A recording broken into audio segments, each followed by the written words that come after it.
Hi hello నమస్తే. నేను మీ anchor Shiva. Welcome to I dream media. ఈరోజు మన ముందున్న గెస్ట్ టేస్టీ తేజ. ఇప్పటికి మీరు చూస్తే అర్థమైపోయి ఉంటుంది.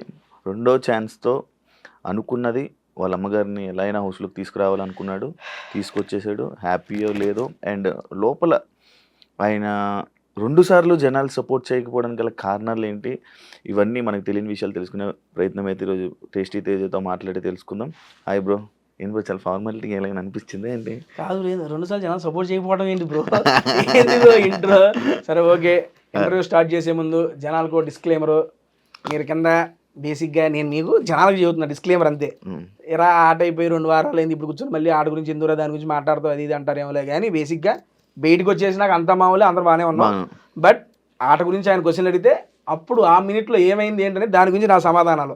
ఇప్పుడు కూర్చొని ఇంకా ఆట అయిపోయినా దాని మీద పడి ఎడుతున్నావు, వాళ్ళ మీద పడి ఎడుతున్నావు అంటే కామెంట్లు పెట్టుకోండి ఫరకేలే చెప్పేసా డిస్క్లైమర్. కంగ్రాచులేషన్స్. డన్ అన్న, థ్యాంక్ యూ. మీ అమ్మగారిని అనుకున్న కోరిక తీరిపోయిందా? హ్యాపీయా? దిల్ ఖుష్ అన్న. చెప్పాగా 11వ వారం దాకా కష్టపడ్డా, లాస్ట్ 2 వారాలు ఎంజాయ్ చేశా బిగ్ బాస్ జర్నీని. అమ్మగారు వచ్చాక మొత్తం ఎంజాయ్. అంతేగా, ఏం అయిపోయింది, గోల్ రీచ్ అయిపోయా. సక్సెస్ జర్నీ ఒక టార్గెట్ పెట్టుకుంటాం, టార్గెట్ రీచ్ అయిపోయిన తర్వాత ఆ యొక్క సక్సెస్ జర్నీని ఎంజాయ్ చేస్తాం. హౌస్ లోనే చెప్పాను నేను, బిగ్ బాస్ అమ్మ తీసుకొచ్చింది, ఇది నాకు సక్సెస్, ఇక నేను ఇన్ని వారాలు ఉంటే అన్ని వారాలు నా యొక్క జర్నీని ఎంజాయ్ చేస్తాను Bigg Boss, thank you so much అని చెప్పిన. అది ఎందుకు నార్మల్గా టేస్టీ తేజని ఎందుకు సపోర్ట్ చేయలేదు? యాక్చువల్ ఆడియన్స్ ఎందుకు ఓట్స్ వేయలేదు అని అడుగు. ఓట్స్ వేయలేదు, ఓట్స్ వేయకుండా 13వ వారం దాకా నేను ఉన్నావు. అంటే ఒకనొక టైం వరకు ఉన్నావు. ఇప్పుడు 7లో కూడా ఒకనొక టైం వరకు ఉన్నావు. అంతకుముందు ముందుకు బాగాలేదని ఓపెన్ గా అది ఎవరు ఒప్పుకున్నా ఒప్పుకోకపోయినా ఓట్లు పడాలి అంటే ఆటతో పాటు నేను జనరల్ గా నమ్మేది అండ్ ఈ సీజన్ వల్ల నాకు తెలిసింది ఏంటంటే ఓట్స్ అనేవి డెఫినెట్లీ మనం ఆడే ఆట బట్టి, దాంతోపాటు మన లుక్స్, మన ఫిజికాలిటీని, మనం ఏంటి, మనం ఏ కేటగిరీ అనే దాన్ని బట్టి కూడా ఓట్స్ అనేవి స్ప్లిట్ అవుతాయి అన్న. It is open. Comedian category, comedian ఒక పర్స్పెక్టివ్ లోనే చూస్తారు, ఒక హీరోయిక్ మెటీరియల్ ని హీరోయిక్ గానే చూస్తారు, ఒక విలన్ షేడ్స్ అని విలన్ గానే చూస్తారు. ఈ కమెడియన్ కేటగిరీ వాళ్ళని ఒక స్టేజ్ వరకే ఇది చేస్తారు. ఇప్పుడు ఆ వారంలో నేను ఎలిమినేట్ అవడానికి కారణం ఏంటంటే నా తర్వాత ఉన్న వాళ్ళందరికీ నాకన్నా బెటర్ ఓటింగ్ ఉంది. ఆ బెటర్ ఓటింగ్ వాళ్ళు క్రియేట్ చేసుకోగలిగారు, నేను క్రియేట్ చేసుకోలేకపోయా. క్రియేట్ చేసుకోకపోవడానికి కారణం ఏంటంటే అదే. ఇప్పుడు బేసిక్ గా సినిమాల్లో ఉంటామన్న, సినిమాలో అరే ఈ కామెడీ వీడు బాగా చేస్తాడరా, వీడు ఉంటే బాగుంటుందిరా అనుకుంటాం కానీ అరే వీడుంటేనే సినిమాకి వెళ్ళాలరా అని ఎట్టి పరిస్థితులు అనుకో. చిన్నప్పుడు మనం చూస్తూ పెరిగాం, హీరోకి డై హార్ట్ ఫ్యాన్స్, అబ్బా ఆ హీరో సినిమా రిలీజ్ అయింది వెళ్ళాలరా అంటారు కానీ ఆ కమెడియన్ అందులో ఉన్నాడు వాడి కోసం వెళ్ళాలరా అనుకోరు. కానీ సినిమా నడుస్తున్నంత సేపు ఆ కమెడియన్ చేసే కామెడీకి అందరు నవ్వుకుంటారు, ఉంటే బాగుంటుంది అనుకుంటారు కానీ వీడు ఉండాలరా అని అయితే అనుకోరు. ఉన్నంతసేపు ఎంజాయ్ చేశారు, వాళ్ళ ప్రయత్నం వాళ్ళు చేశారు, అక్కడ దాకా తీసుకొచ్చారు. బ్రహ్మానందం గారిని అనుకుంటారు కదా అప్పుడప్పుడు. అదే చెప్తున్నారు, ఆయనతో ఈ పూల కిందండి ఎవరి సెట్ ఆఫ్ రేంజ్ అదే ఉంటుందా, ఏ కేటగిరీకి సంబంధించి నా కేటగిరీ అంటున్నా. అందుకని నా సెన్స్ కి అక్కడ వరకు నేను పుల్ చేయగలిగాను, పుల్ చేశాను. I'm very much satisfied. Tasty Teja ఏం జరుగుతుందో ప్రిడిక్ట్ చేస్తున్నాడు. అంటే లైక్ వాళ్ళు ఒక ఎగ్జాంపుల్, వాళ్ళు నామినేషన్స్ చేసినప్పుడు నాకు తెలిసి మీరు ముందే ప్లాన్ వేసుకుని వచ్చారు, వాళ్ళు నిజంగా ప్లాన్ చేసుకుని వచ్చారు. నాకు బయటకు వచ్చినా తెలిసింది, లోపల కూడా తెలియదు నాకు ఆ విషయం తెలీదు. నేను బయటకు వచ్చిన తర్వాత మామూలు చూస్తుంటే రీల్స్ చూస్తుంటే అప్పుడు కామెంట్స్లో ఏదో వచ్చింది స్క్రోల్స్లో, వీళ్ళు ఇది చేసుకున్నారు, నెక్స్ట్ ఎమ్మటి నేను చెప్పింది వచ్చింది. నిజంగా మాట్లాడుకున్నారా నాకు తెలియదు, అప్పుడు దాకా తెలియదు నాకు. ఎందుకంటే అక్కడ సినారియోని బట్టి బేసిక్గా ఒక సెన్స్ తగిలిద్దన్న మనకి. ఎవరైతే వరుసగా మన పేరు చెబుతున్నారు కానీ నేను నామినేట్ అవ్వట్లా, బికాస్ నేను నా పాయింట్స్లో నేను డిఫెండ్ చేసుకుంటున్నా, వాళ్ళకి స్కోప్ దొరకలా. ఒకసారి ఎక్కేసి ఇంకోసారి ఏదో 9 పాయింట్ చెప్పేస్తాను, నాకు అర్థమైపోయింది. ఓహో మీరు అలా అనుకున్నారా, సరే అనుకోండి. మీరు యాక్చువల్గా రాయల్ వర్సెస్ ఓజీ చేయాలి కానీ వీళ్ళు ఓజీ వర్సెస్ తేజ చేస్తున్నారు, మీ ఆట మీరు ఆడండి, నా ఆటని ఆడతా అన్న. అప్పుడు కూడా వాళ్ళు లేదు మేము అనుకోలేదు అన్నారు.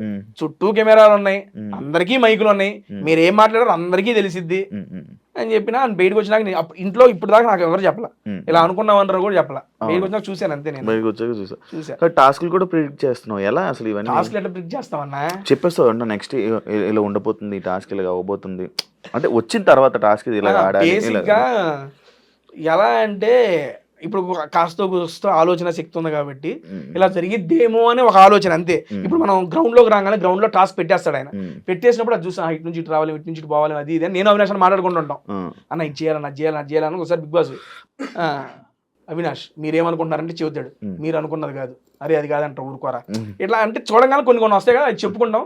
Maximum majority of the time 90% రైట్లే అయినాయి నేను అనుకున్నాయి.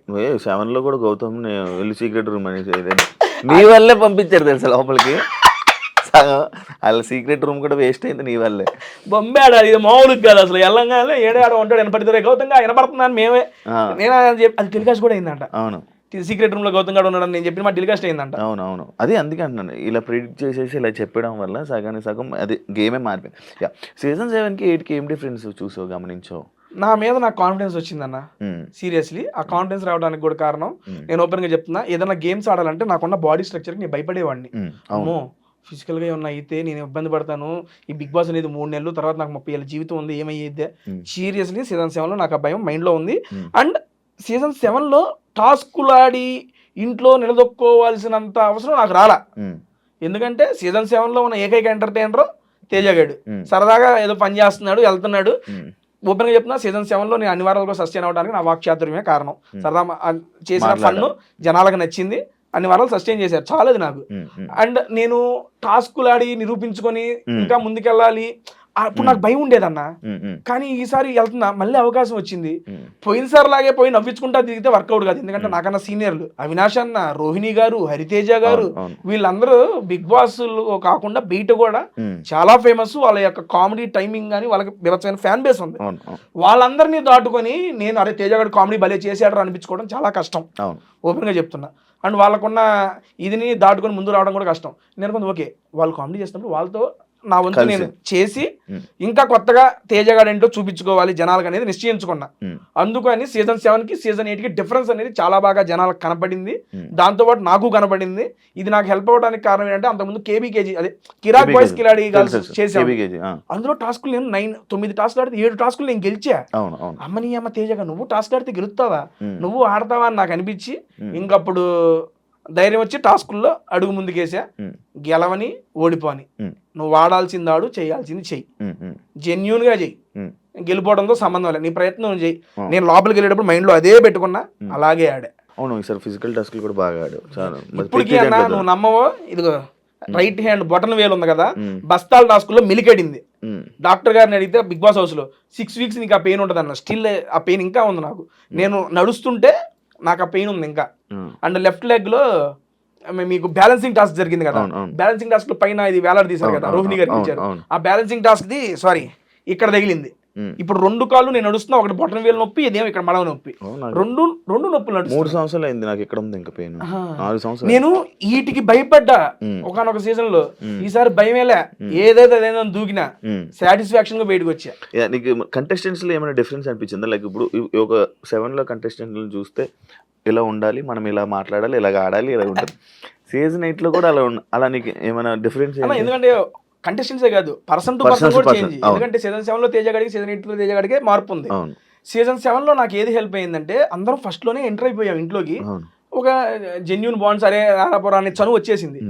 సీజన్ 8కి ఏంటంటే నేను గమనించింది, వాళ్ళు ఆల్రెడీ 5 వారాలు జెల్ అయిపోయారు, వాళ్ళలో మేము జాయిన్ అయ్యాం. అండ్ ఈ సీజన్ లోపలికి వెళ్ళేటప్పుడు నాకు గౌతము, నైని పావని తప్పితే, అది నైని పావని కూడా ఇంట్లో, గౌతమ్ గారు బిగ్ బాస్ హౌస్ లో తప్పితే వైల్డ్ కార్డ్ కంటెస్టెంట్స్ లో కూడా నాకు తెలియదు.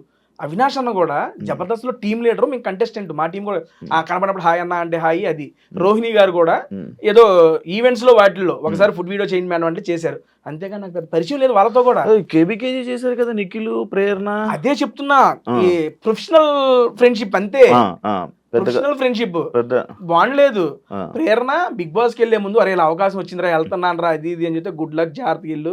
అమ్మాయి అంది ఎలా అవుద్దాం ఆలోచన, సీరియల్ చేద్దాం అవుతాను ఆలోచన, నీ మొహం మైండ్ ఉందా లేదా మూసుకొని బిగ్ బాస్ సీరియల్ గీరియల్ కాదు, వచ్చిన తర్వాత నీకు ఆల్రెడీ ఆపర్చునిటీ వస్తుంది, ఇది once in life time opportunity. ఇల్లు నిఖిల్కి కూడా ఇలా ఇలా అని మేము అందరం కేబీకే తర్వాత మొత్తం పార్టీ చేసుకుంటే, నిఖిల్, ప్రేరణ, విష్ణుప్రియ వీళ్ళందరూ సరదాగా వచ్చిన మేడం ఇలా అలా అలా అని చెప్పి మొత్తం మాట్లాడుకుని పంపించాం. బేసిక్ గా అలా ప్రొఫెషనల్ గా వాళ్ళు నాకు తెలుసులే, కానీ పర్సనల్ గా కానీ ఎందుకు హౌస్ లోనే ఓన్లీ రోహిణి, అవినాష్ నువ్వే కనిపించే వాళ్ళు, మిగతా ఎవరితో కలవలేదు ఎందుకు అని ఒక క్వశ్చన్ ఉంది కదన్నా. బేసిక్ గా సీజన్ 7లో వెళ్ళినప్పుడు నేను ఒక్కడిని అందరితో కలిసిపోయా, ఇక్కడ ఆల్రెడీ కొంతమంది కలిసిపోయి ఉన్నారు.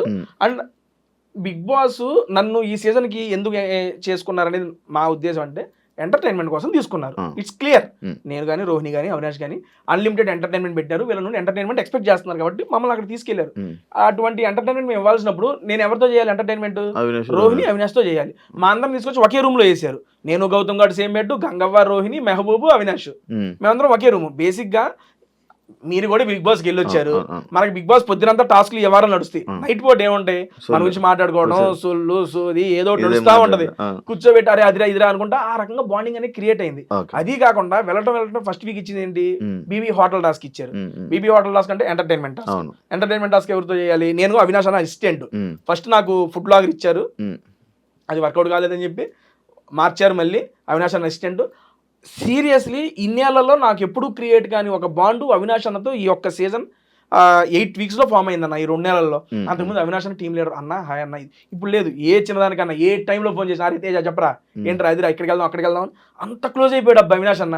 నేను ఎక్స్పెక్టే చేయలేదు లోపలికి వెళ్ళేటప్పుడు కూడా అవినాష్ అన్న సీనియర్ మరి ఏమైందో ఏంటో ఆ సెన్స్ లోనే ఉన్నా కానీ భలే కలిసిపోయాడు. ఈ రకంగా నాకు వాళ్ళతోనే ఒకే రూమ్ షేర్ చేసుకోవడం అండ్ కలిసి కామెడీలు చేయటం వాటి వల్ల ఇక వాళ్ళతో ట్రావెలింగ్ నాది ఎక్కువ అయింది.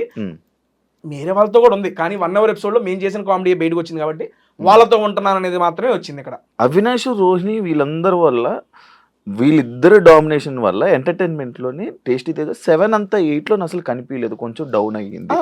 అదొక పెద్ద మైనస్ గేమ్ తేజకి. నేను ఒప్పుకుంటా దాన్ని, అది మైనస్ గా నేను తీసుకోనన్నా. ఎందుకు అంటే 7 లో నేను ఇందాకే చెప్పాను ఫస్ట్ నాది, దాని తర్వాత బోలే గారిది యాడ్ అయ్యింది. ఓకే, కానీ బోలే గారిది సపరేట్ ట్రాక్, నాది సపరేట్. ఆ తరంగా ఎంటర్టైన్మెంట్ జనాలకి ఇచ్చాం, అది ఏదో విధంగా వాళ్ళకి నచ్చింది. ఇప్పుడు ఏంటంటే ముగ్గురు కలిసి చేసేటప్పుడు ఒకళ్ళొకళ్ళు డామినేట్ చేసే వాళ్ళని చూసేవనుకోండి, అక్కడ హెల్దీ కాంపిటీషన్ ఉండదు. అరే ఆయన చేస్తున్నారు ఆయన కన్నా మనం చేసేయాలరా, ఆమె చేస్తున్నా ఆమె మనం చేసేయాలి అన్న ఆలోచన పొరపాటున వచ్చింది అనుకోండి, ఆ హెల్దీ కాంపిటీషన్ ఉండదు, హెల్దీ స్కిట్స్ రావు, జనాలకు కూడా అంత హెల్దీ అనిపించదు. దాంట్లో కూడా ఎంటర్టైన్మెంట్ చేస్తే జెన్యూన్ గానే చేయాలి. వీళ్ళిద్దరు చేస్తున్నారు వాళ్ళకి సపోర్టింగ్ గానే ఉండాలి, నేనే ఒప్పుకుంటున్నా. వాళ్ళిద్దరిది 7 లోని అందరిని వెళ్ళి కెలికేవాడివి, లైక్ అందరిని వెళ్ళి కెలికి అందరి మీద ఫన్ చేసేవాడివి. వీళ్ళిద్దరు ఈ జోన్లోనే నువ్వు ఉండిపోవడం వల్ల టేస్టీ తేజ అదే నువ్వు అన్నావు రీజన్ అయితే చెప్పావు, వీళ్ళతో ఉండడం వల్ల వీళ్ళతో కలిసి అని చెప్పావు. కానీ మిగతా కంటెస్టెంట్స్తోనే కూడా వెళ్ళి మాట్లాడి వాళ్ళ మీద పంచులేసి జోకులు వేస్తూ ఇలా నడిచుంటే అది ఉండేదేమో. బేసిక్ గా స్టేజ్ మీద వెళ్ళినప్పుడు నాగార్జున సార్ ఒకటే చెప్పా, సార్ ఇప్పటిదాకా తేజ గారిని ఎంటర్టైనర్ గా చూశారు, ఈ సీజన్ లో ఎంటర్టైనర్ ప్లస్ గేమర్ గా చూడబోతున్నారు అన్న. బేసిక్ గా గేమర్ ఓకే, అదే చెప్తున్నా. ఎంటర్టైన్మెంట్ చేసేవాళ్ళు సరదాగా ఒక మాట అరిచేస్తున్నారేట్రా ఆబ్వియస్లీ తీసుకుంటారు. ఇప్పుడు మామూలుగా మనం ఫన్ లో ఉన్నామన్నా, ఏదైనా ఒక దగ్గర సీరియస్ అయిపోయాం అనుకోండి, ఏంటి ఈడు ఫన్ చేసి తీసుకుని ఈడు అరుస్తున్నాడా, ఈడు అరిసి ఎంత ఉందా, అది ఉంటది. ఆబ్వియస్లీ అవినాష్ అన్న కూడా నేను బయటకు వచ్చినా చూసా, ఈడేంద్ర ఎట్ట అరుతున్నాడు అని కూడా అన్నారు అవినాష్ అన్న. ఆ మూమెంట్స్ వచ్చినప్పుడు రియాక్ట్ అవుతారు అందరూ. ఆ సెన్స్ లో నేనేమనుకున్నానంటే ఓకే ఇప్పుడు ఫన్ జరుగుతుంది, అవినాష్ అన్న కూడా ఇప్పుడు మీరు ఏదైతే నాకు చెప్పారో నేను సీజన్ 7 లో ఏం చేసి అందరం పోయి గెలికేవాడిని, ఈ సీజన్ లో అన్న గెలుగుతున్నాడు, రోహిణి గారు గెలుగుతున్నాడు, ఇక మళ్ళీ నేను ఈ డేటర్ మళ్ళీ వాళ్ళని ఫాలో అవుతాడు అనే సెన్స్ వస్తుంది. నాకు స్కోప్ దొరికినప్పుడు నేను చేసిన దాంతో పాటు అదనంగా ఇందులో కామెడీలో తగ్గిందన్నారు కదా, ఆ తగ్గిన దాన్ని గేమ్స్ లో కవర్ చేసుకొని ఆ రెండింటిని బ్యాలెన్స్ చేసుకుని ముందుకెళ్ళా ఈ సీజన్ లో. That is wantedly only.